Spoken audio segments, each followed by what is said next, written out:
Inalaga ng Pilipinas ang panibagong akusasyon ng China na illegal daw na pumasok ang isa nating barko sa Scarborough Shoal. Ang git ng Pilipinas, hindi yan illegal dahil sakop rin na yan ng ating exclusive economic zone. Nasa frontline balitang yan, Camille Samonte. Isang barko umano ng Pilipinas ang iligal na pumasok sa Scarborough Shoal nitong Lunes. Ito ang akusasyon ng Southern Theater Command ng People's Liberation Army ng China. Ayon pa sa Chinese military, wala raw pahintulot ang pagpasok ng barko ng Pilipinas mula sa gobyerno ng China, kaya sinundan at pinagbawalan nito ng kanilang tropa.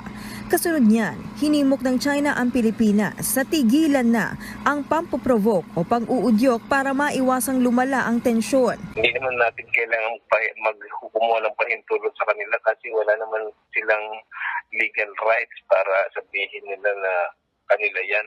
Napakaklaro naman po ng UNCLOS at klaro din na sinusuportahan ng arbitral award ang ating panig tungkol sa